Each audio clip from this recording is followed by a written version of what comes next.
1974 y 1994 se desempeñó como jefe del departamento de periodoncia de la Universidad de California.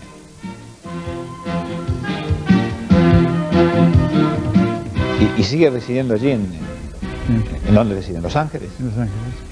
¿Y por qué se fue? ¿Estamos en cámara ya? Sí, sí. Me fui en el año, porque en el año 73 yo era profesor titular de acá de la Universidad de Buenos Aires y me echaron de la universidad. Ajá. El gobierno que estaba en ese momento me echó de la universidad sin ninguna razón valedera ni legal, fue totalmente ilegal. Y entonces me llegaron ofertas para ir a Estados Unidos porque yo había trabajado mucho en Estados Unidos, publicaba mucho en Estados Unidos, me conocían, entonces me llegaron invitaciones para ir a hacer entrevistas y bueno, y fui y al final acepté la invitación de la Universidad de Dije bien, California. doctor en odontología. ¿Eh? Dije bien, doctor. Dijo bien, sí. No hay muchos doctores en odontología, hay odontólogos muchos. Bueno, no sé, yo creo que hay muchos. Bueno, todos los que están en la docencia tienen que ser doctores, por ejemplo. Esto sí. Sí. Y muchos otros no, pero pueden ejercer sin ser doctores. Lo mismo que los médicos pueden ejercer sin ser doctores. Claro. Sí. Y ahora escribí un libro. Sí. Claro, no es el primero, pero es el primero, no odontológico, no científico. Claro, digo, porque si hablamos de trabajos científicos, ¿cuántos debe haber publicado? 150. Y 9 libros. Bueno, este es el 9º libro. Este no es científico, pero es científico, pero se le parece demasiado, ¿no? Bueno, siempre me interesaron los temas, como hobby me interesaron, los temas de histórica, de la odontología, de la medicina. Y siempre leí algo, pero como hobby toda mi vida. Y después de retirado en el 94 tuve más tiempo y tuve algunas invitaciones para hablar de algunas cosas así, que lo hice y después me di cuenta de que me pidieron que empecé a escribir algo, escribí unos artículos que pronto fueron demasiado largos y demasiados para publicar individualmente, y lentamente se fueron transformando en un libro. Mi señora me dice un día, ¿por qué no haces un libro en vez de escribir tantas estas cosas? ¿Y un libro que está referido a? ¿Cómo? ¿Está referido el libro? Está referido a los progresos de la medicina, en realidad, entre 1850 y 1950, entre mitad del siglo XIX y la Segunda Guerra Mundial aproximadamente, que es cuando la medicina realmente llegó a ser una ciencia útil y confiable. Usted sabe que hasta esa fecha, hasta mitad del siglo XIX, no se conocía la causa de ninguna enfermedad, ninguna. Se describían. Se describían sin, muchas veces, en esa época recién se empezaron a poder examinar los órganos internos, cuando se descubrió, se desarrolló el estetoscopio, por ejemplo. ¿En qué año? Y la percusión. Estamos hablando de 1830. Aunque los egipcios tenían, ¿no? No. Una especie de... No, yo creo que eso que usted fue Laennec fue el primero que lo describió, que primero enrolló un pedacito de papel y lo puso así, y después lo desarrolló más y terminó ¿Y esto a mitad del siglo XIX? A mitad, sí. Esto sería 1830, 1840 aproximadamente. Y este fue el primer instrumento que llega... El primer instrumento, sí. Y la percusión es la otra cosa que también desarrollaron, que la desarrolló un vienés, que se llama Auerbrugger. Y después Corvisart, un francés. ¿Y qué es la percusión? La percusión es cuando hacen... esto de la matidez, por ejemplo, del pulmón. Esto cuando uno ve que lleva, por ejemplo, a sus hijos claro, que hacen así, y que golpean sobre los dedos y escuchan. Claro. Es que este señor era de una familia de posaderos, donde en las cubas de vino le golpeaban así para ver si estaba lleno o no. ¿Y de ahí le vino la idea? Y de allí le vino la idea. Además era un músico, tenía muy buen oído. Pero de allí le vino la idea y allí desarrolló esas... Y por eso fue a principios, primer tercio, a fines del primer tercio del siglo. Y bueno, y después, ya más rápidamente se empezaron... Otras cosas que era totalmente primitiva era la cirugía, porque no había anestesia.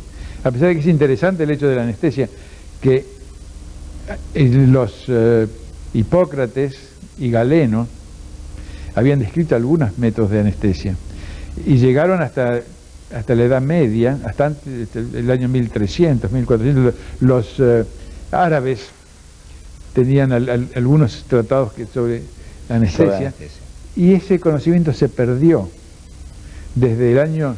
¿Y cómo se operaban? ¿Y se perdió desde qué año? Por 1000 años, pero más o menos del año 1000 hasta el 1800. ¿Y cómo se operaba? Y se operaba, varias personas lo sostenían a la persona y le daban alcohol. Uno imagina, alcohol, por ejemplo, lo emborrachaban. Claro, pero y además no se podían hacer nada de cirugía precisa que se hacían. El mejor cirujano era el que lo hacía rápido. Ajá. Imagínense que hacer rápido significa amputar una pierna en 90 segundos.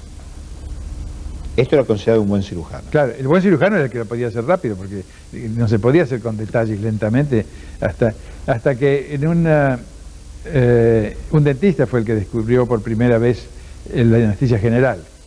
En forma fortuita, aunque él ya estaba buscando algo, y siempre estas cosas fortuitas aparecen en las mentes preparadas. Eso lo dijo Pasteur, que las casualidades ocurren en las mentes preparadas para recibirlas.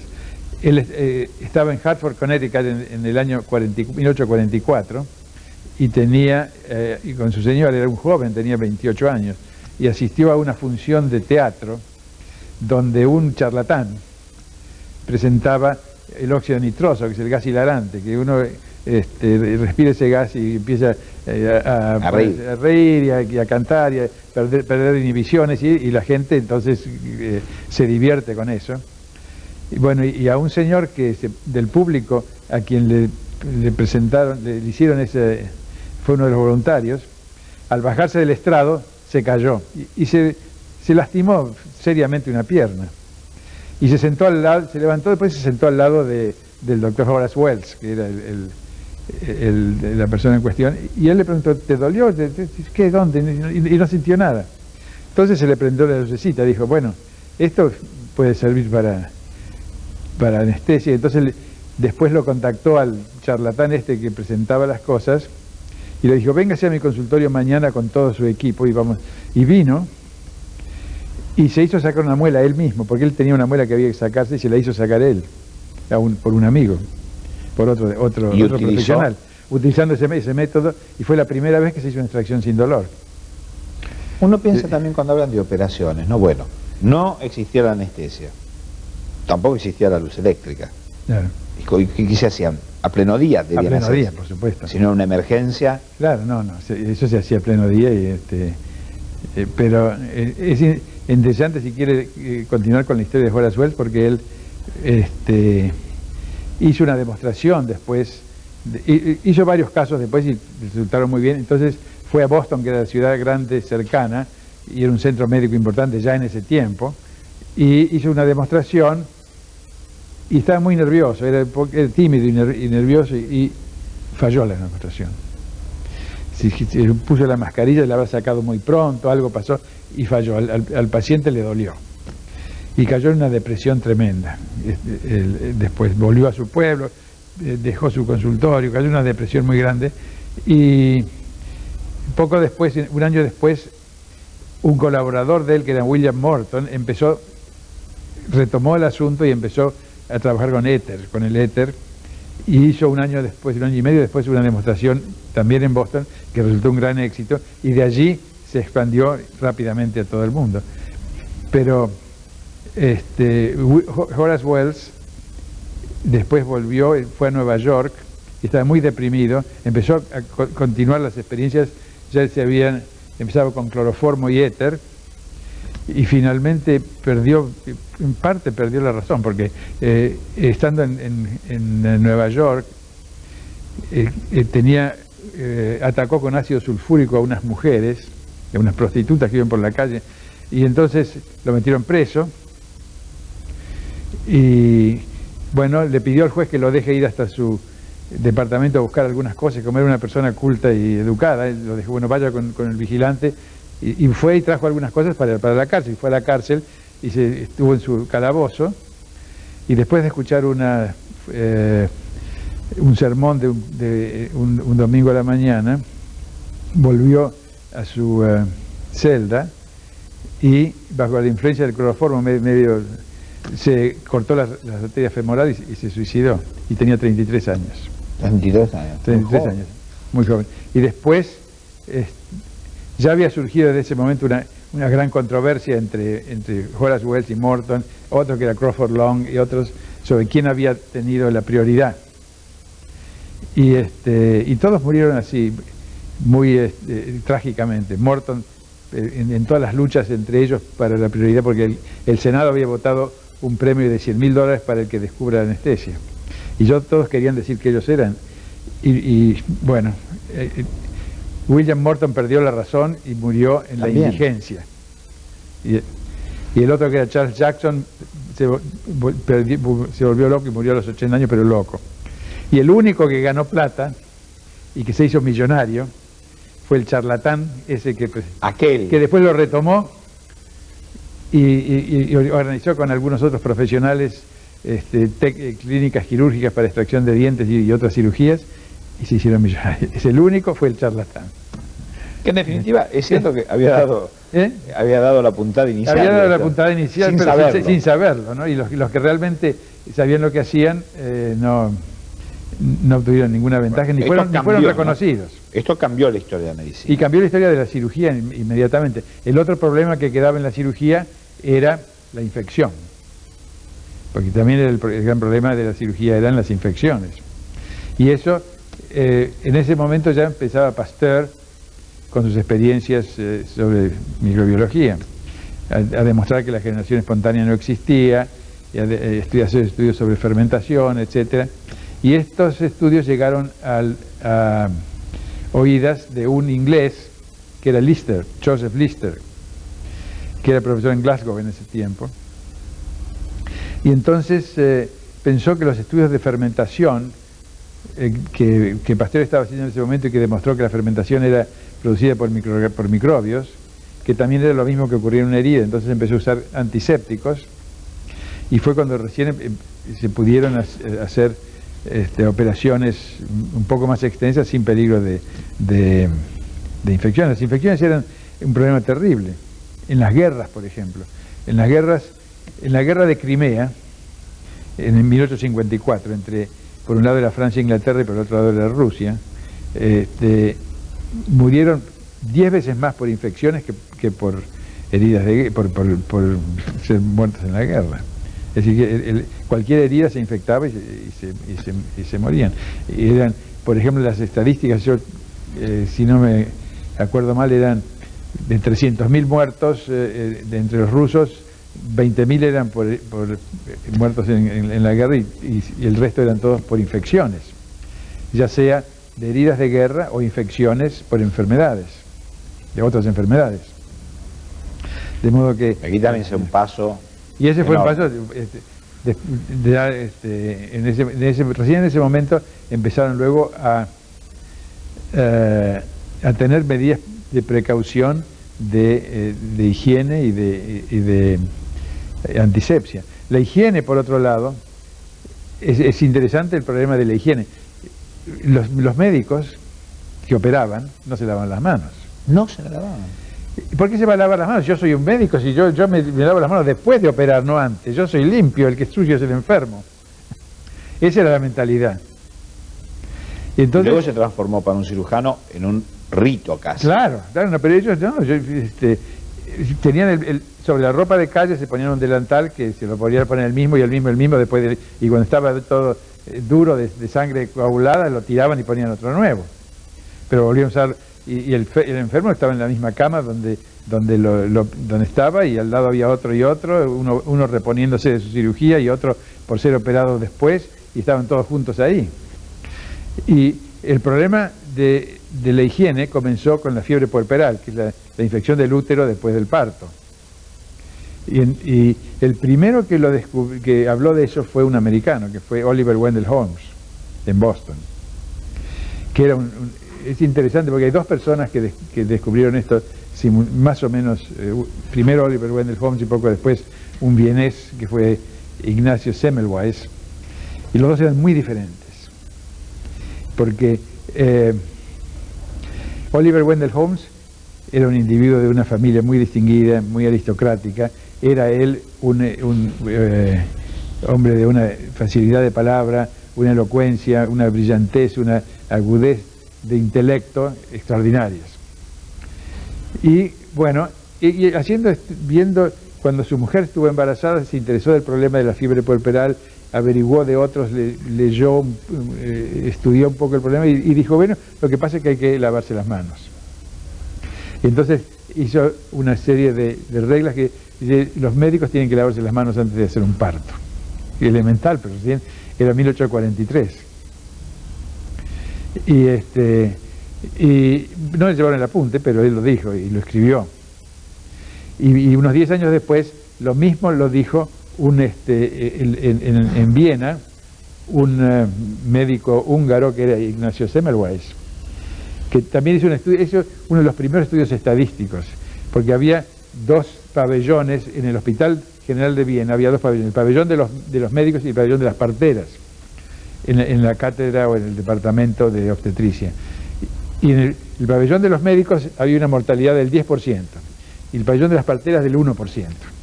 Entonces te empezó a pensar, ¿por qué? ¿Qué es la diferencia? Y hizo todo igual, hacía todo lo mismo. Y seguía habiendo una diferencia de 1 o 1,5% al 10%. Y lo que pasa es que los médicos estaban obsesionados con averiguar por qué, entonces iban a hacer autopsias de las mujeres que se morían. Pero hacían las autopsias ahí nomás, y terminaban las autopsias y morían en un parto. Entonces ellos estaban transportando, ellos no sabían qué, pero él se dio cuenta, algo que transportamos de los muertos a los vivos. No sabía lo que eran microbios, pensó en algunas sustancias, algunos elementos nocivos, y no sabía qué. Pero ya también, y nadie le llevó el apunte. Ajá. Nadie llevó el apunte. Digo, estos son locos. Digo, eso es una casi constante, ¿no? Con aquellos que bueno, por eso son revolucionarios, son los que traen una idea diferente ante el mundo, y el mundo está habituado a un modo de pensar que no se adecua con eso. Y dicen, estos son locos, estos son y tratan de eliminarlos, de no llevarse el apunte, muchos de ellos. Incluso hasta cuando Fleming descubre la penicilina en 1928, pasó a 10, 15 años hasta que la penicilina pudo ser aceptada como un método terapéutico útil. 15 años, del 28 hasta que Howard Florey lo hizo en 1942 o algo así. Es decir, que la primera reacción es de rechazo, porque les cambian los esquemas. Ahí también hubo de estas casualidades que usted decía que solamente las mentes abiertas y capaces podían entender qué ocurría con con Fleming es otro caso muy interesante, porque él dejó una vez una cápsula con un cultivo de streptococos que se contaminó con unos hongos que y una planta cerca, ¿no? Esto es en Paddington, en Londres, y yo estuve allí visitando, estuve en el museo, en la calle Pride, es la calle sobre la calle Pride, y justo enfrente hay un bar. Y entonces, en un bar bastante lindo, y tiene una placa en la puerta, muy grande, que dice que Alexander Fleming, cuyo laboratorio estaba enfrente, y las ventanas del laboratorio daban, el segundo piso, pero daban a esa calle, y dice que allí descubrió la penicilina, y es muy posible que los hongos que fueron por el aire a contaminar las cápsulas de Petri que tenía el doctor Fleming en su laboratorio hayan provenido de las cubas de cerveza que estaban en este bar. Así que, pero al principio nadie quiso llevarle la punta, hasta que Howard Florey fue el que realmente lo significó, ¿no? Y significó que el cambio, claro, fue el primer antibiótico que cambió el tratamiento de las infecciones. Poco antes, un alemán, y esa es otra anécdota interesante, es que en 1935 un alemán que fue Gerhard Domack, había descubierto las sulfanilamidas, las sulfas, sí. Y que tampoco al principio fueron muy aceptadas, pero fueron la primera droga que realmente fue muy importante en la lucha contra las infecciones microbianas. Y se ganó el premio Nobel en 1937. Y Hitler no lo dejó ir a buscar el premio Nobel. Le prohibió, había prohibido a todos los alemanes recibir el premio Nobel. Y recién después de la guerra de 1947 es cuando pudo ir a buscarlo. Y es interesante la historia de Domak, porque se ve como los alemanes, él era, en el fondo de su corazón era antinazi, pero no podía decirlo. Si lo decía, estaba condenado, así que tuvo que aguantarse. Destruyeron sus laboratorios con los bombardeos, y él sufrió mucho durante la guerra, no solo por que perdió todo lo que tenía, sino porque él estaba del lado de los otros íntimamente. Hay muchas historias así muy interesantes en todo esto. ¿Y otro hito que usted marca en su libro? Bueno, ya tuvimos el estetoscopio que debe haber modificado. Sí. Otro descubrimiento fundamental fue los rayos X, que fue Röntgen. Röntgen en 1895 en Würzburg, en un pueblo en el norte de Bavaria, en el norte de Múnich, y descubrió también trabajando con rayos catódicos, con unas cápsulas, y de repente vio que a distancia había una fluorescencia en unas placas, y entonces no se dio mucho cuenta de la fluorescencia porque era daltónico, así que no pudo ver de qué color era, que era color verde, pero él era daltónico, pero se dio cuenta que algo pasaba, y entonces repitió y repitió la experiencia muchas veces, y interpuso distintos elementos, maderas y papel y aluminio, y pasaba por todo, hasta que puso plomo y vio que el plomo lo detenía. Y continuó las experiencias así hasta que encontrar que pensó, pero esto algo tiene que... Y voy a poner una placa fotográfica a ver si... Entonces, porque yo a lo mejor lo veo mal, y la placa fotográfica no va a mentir. Pongo la placa fotográfica y pudo ver que cómo se impresionaba la placa fotográfica. ¿Cuándo puso por primera vez? Y después puso su mano. Puso su mano y vio que podía ver los huesos. Entonces, excitado, la llamó a su mujer, Berta, que él vivían arriba en el mismo... el Instituto de Física tenía la planta alta, era la vivienda del director. Entonces la llamó y vino, y una de las primeras radiografías que hay, que yo la tengo allí en el libro, es la mano de Berta, con un anillo. Y se ven los huesos y un anillo, y ese fue en 1895. ¿Me permite una pausa? ¿Cómo no? Las noticias de ya volvemos. ¿Qué hizo? ¿Lo patentó? Bueno, no, él enseguida, bueno, hubo después algunas controversias, pero él no quiso patentar nada. Varias compañías vinieron a ofrecerle, y él dijo no, por la tradición científica alemana es que los descubrimientos pertenecen a la humanidad y hay que entregarlos, y no quiso saber nada, y entregó todo. Era un individuo extraordinario, Wilhelm Röntgen, y no quiso saber nada y entregó todo, y todo a quien quisiera utilizarlo, ¿no?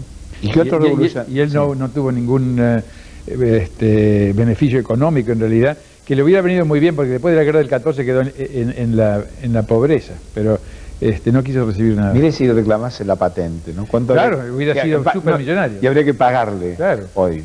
No existiría medio conocido para sumar el dinero que le hubiese correspondido. Lo que hubo, además, hubo muchos problemas después, porque la gente no sabía los daños que podía ocurrir por el uso indiscriminado de rayos X. Y por ejemplo, hubo una zapatería en Nueva York, en una gran tienda de Nueva York, y le sacaba una radiografía del pie para ver qué tamaño tenía, o cosas así, ¿no?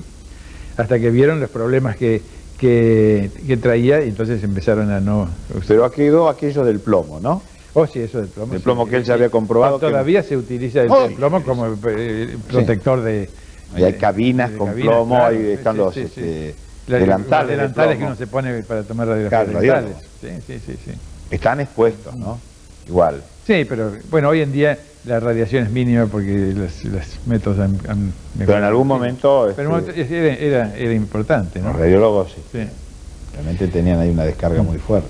Otros dos muy importantes, uno es Robert Koch, que fue el otro interesado en el mundo de los microbios. Él, junto con Pasteur, describieron la microbiología de hoy nace con Pasteur y con Robert Koch, aunque ya se conocía la existencia de microbios desde antes, pero desde el siglo XVI, pero ya Además Koch hace un aporte para una enfermedad que en aquellos momentos era la tuberculosis. La tuberculosis no nos podemos imaginar lo grave que era la tuberculosis en el siglo XIX.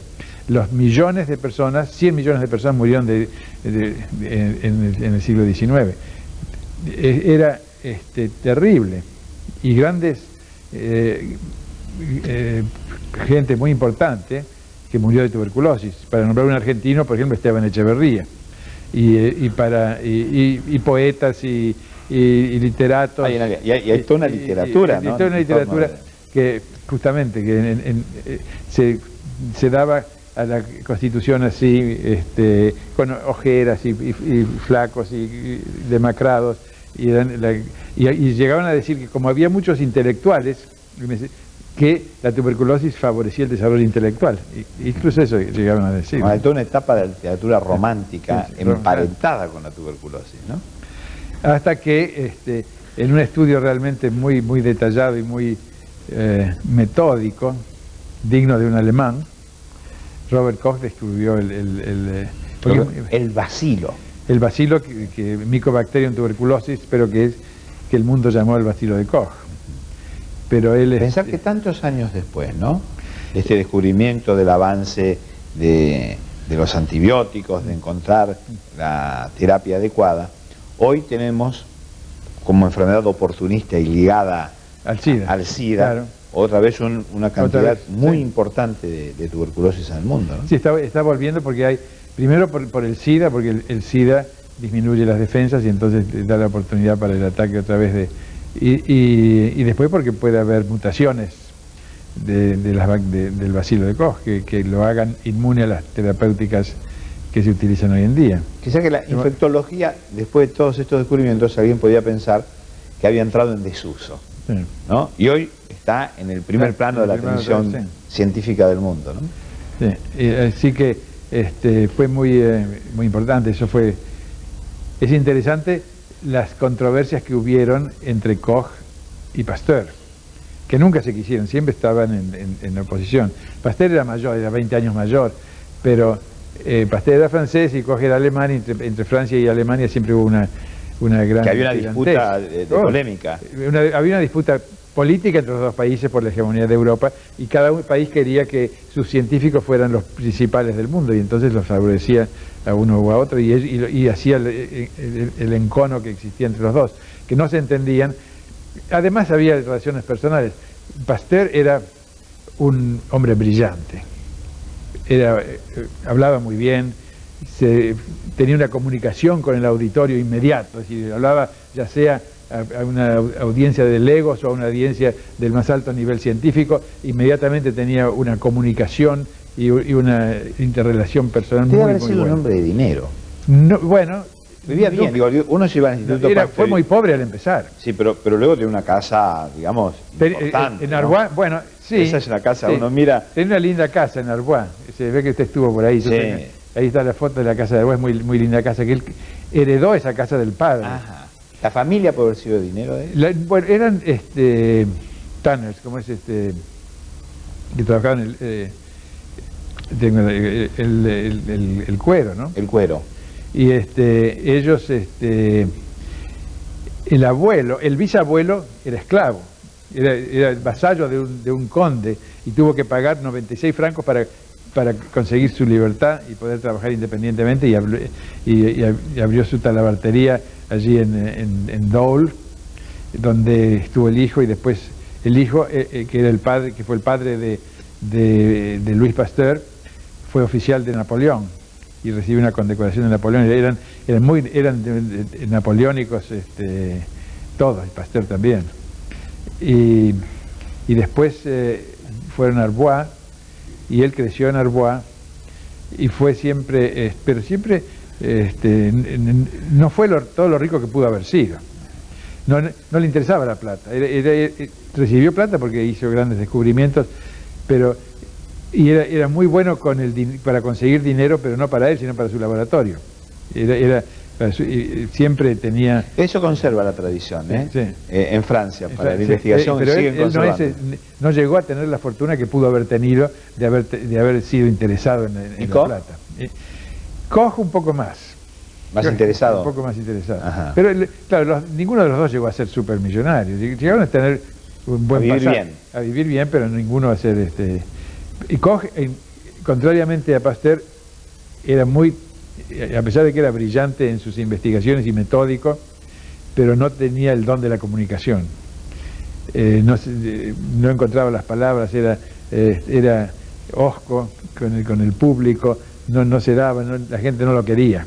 Así que no hay un patrimonio de investigador del descubrimiento. Uno puede ser hosco y el otro puede ser buen comunicador.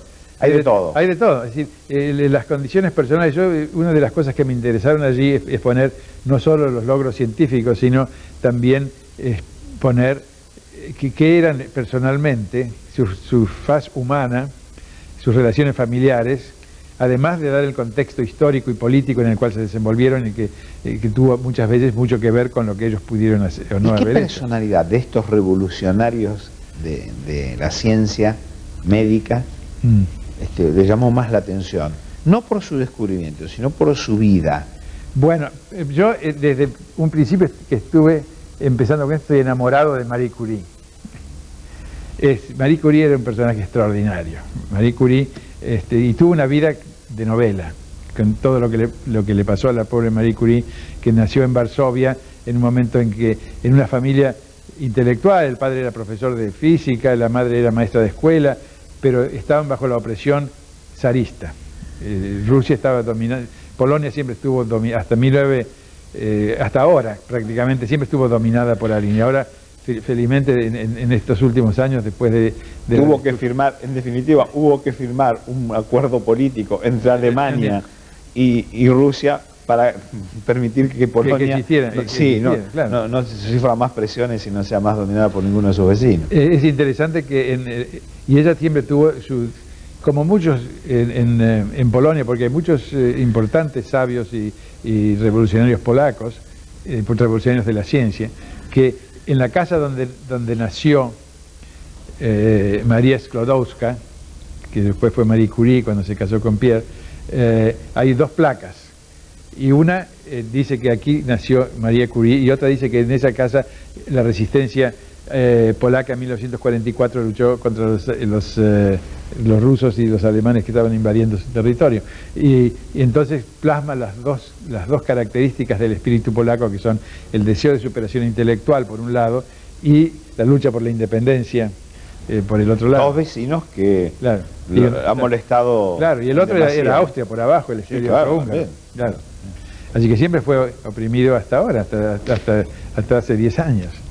Y después... Pero esta personalidad es la que usted más le... Pero ella quiso después pudo llegar a ir a Francia, gracias a una hermana de ella había ido a Francia, y al final, después de muchos problemas ahí, hay anécdotas tan interesantes como que ella, cuando tenía 19 años, la contrataron en una casa de una familia rica para que vaya de preceptora de los chicos a enseñarles. Y ella fue allí, estuvo un año o algo así. Y cuando llegó el verano, el hijo mayor de esta familia, que era estudiante universitario en Varsovia, volvió a la casa paterna para pasar el verano, y tenía 22 años, 21 años, y se conocieron los dos, uno tenía 19, el otro 21, y se enamoraron perdidamente uno del otro. Pero la familia no quiso saber nada. Era la institutriz. Era la institutriz, no quiso saber nada. Y entonces ella tuvo que terminar su contrato y volverse. Y cuentan que 50 años después había un viejito que, retirado de profesor de física o de matemáticas de la Universidad de Varsovia, que se sentaba frente a una plaza en Varsovia contemplando una estatua de María Curie, y que era este hombre que no había tenido las agallas para decirle que no a su familia, o no había querido o no había podido, pero siempre recordaba que él pudo haber sido... Esta mujer hizo aportes. Y esta mujer fue después a París, donde lo conoció a Pierre. que era también un físico muy importante, llegó a ser, y empezaron a estudiar la radioactividad, que Henri Becquerel había descubierto la radioactividad del uranio, y ellos empezaron a descubrir la radioactividad en otras sustancias, y estudiaron ese problema de la radioactividad y recibieron el premio Nobel en 1903. Y en 1906, cuando Marie tenía 38 años y Pierre tenía 42 o 45, murió en un accidente atropellado por un carro en una forma tremenda que lo mató instantáneamente, le aplastó el cráneo con la rueda del carro, y ella pasó unos años muy mal, ella parece que tenían una gran devoción uno por el otro, pero después pasaron los años, ella después le dieron otro premio Nobel, es la primera persona en la historia que tuvo 2 premios Nobel, uno en física y uno en química, y la primera mujer que tuvo un premio Nobel, y la primera persona, mujer u hombre, que tuvo 2 premios Nobel. Y después conoció un hombre, ella era viuda hacía 5 o 6 años, otro físico, y tuvo un affair con este físico, que era Paul Langevin. Y este affair, llegó a los oídos de la señora de Langevin. Y eso Langevin era casado. Era casado y tenía 4 hijas. Pero no era ningún problema en Francia, ni en 1910, que un hombre casado, que con 4 hijos tuviera un affair con otra persona, con otra mujer, que ese no era una cosa para que salga en todos los diarios y para que hagan un escándalo nacional, pero era María Curie. Y se produjo el escándalo. Se produjo el escándalo. Y se produjo un escándalo descomunal. Ella decían que era una extranjera que había destruido un hogar francés. Claro, cuando ganó el premio Nobel no se acordaban de que era extranjera, para ellos era francesa, pero cuando llegó ese momento era una extranjera.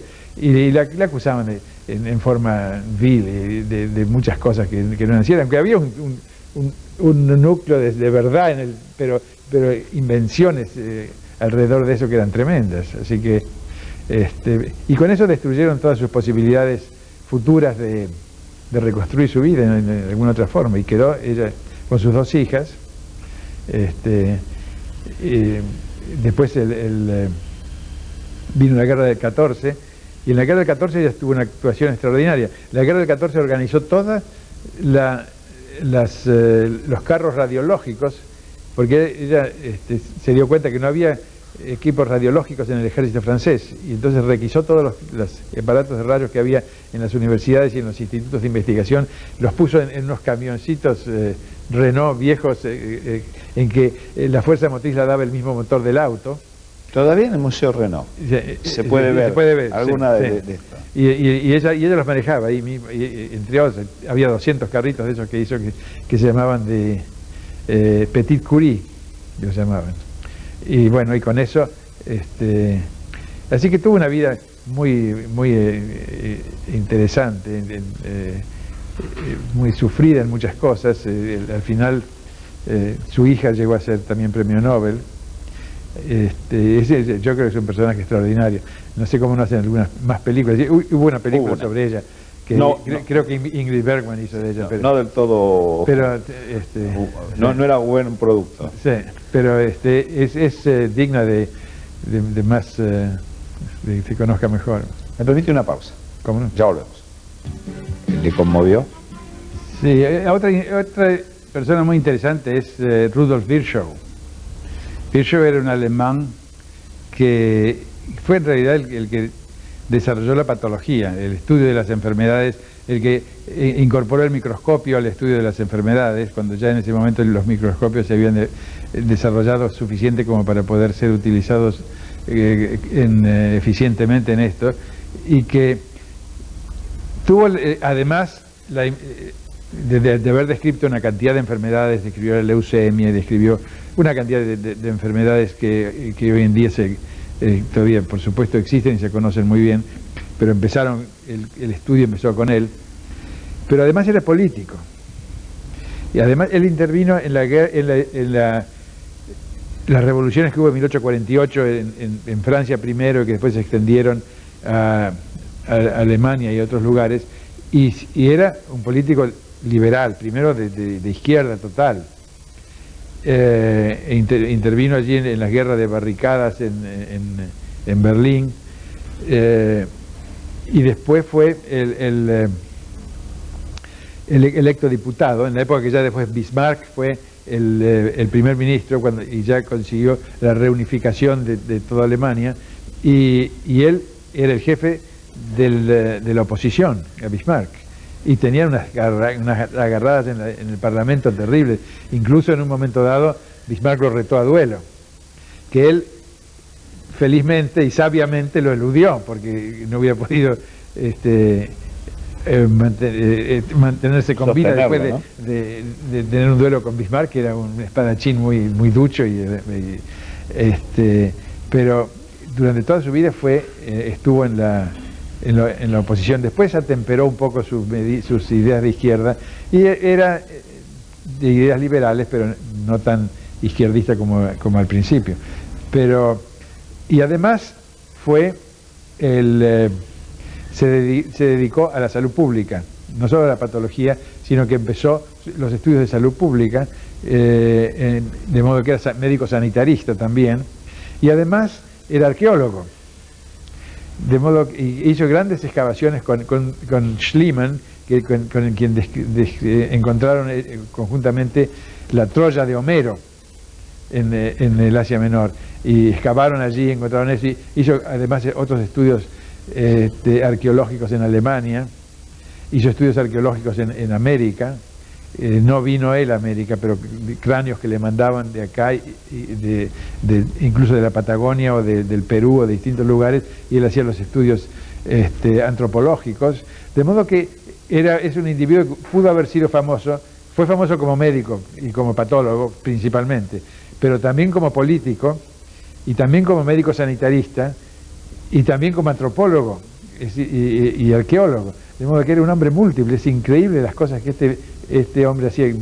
Vivió hasta los 80 y pico de años, pero con una vitalidad siempre y una lucidez tremenda, hasta que murió a los 82 años. Pero murió a los 82 años porque estaba en una reunión en enero del año 1901 en Berlín, volviendo de una reunión del Congreso de Antropología o algo así de Berlín, y venía el tranvía, y el viejo de 86 corrió al tranvía y se resbaló y se cayó y se fracturó la cadera, y de allí vino barranca abajo y murió de un ataque al corazón 6 meses después. Pero tenía una vitalidad increíble, y toda su vida una productividad. ¿Y el último gran revolucionario de la ciencia? ¿El último? Sí.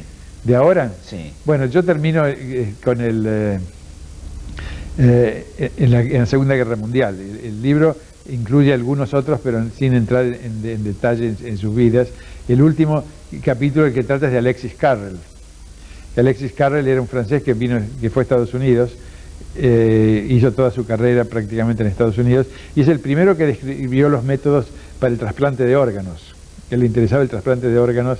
Él ganó un premio Nobel en realidad por el cultivo de tejidos, pero después el trasplante de órganos es lo que le interesó.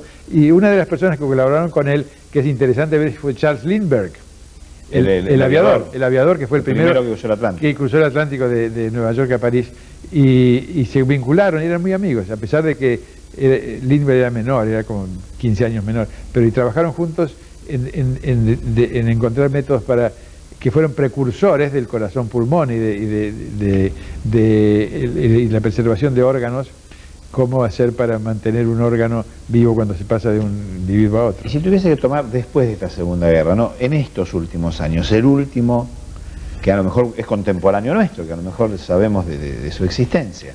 Bueno, acá hay muchos. Usted me acaba de mencionar a Luc Montagnier, el francés que describió el virus del SIDA, y es uno de los grandes aportes que se han hecho a la...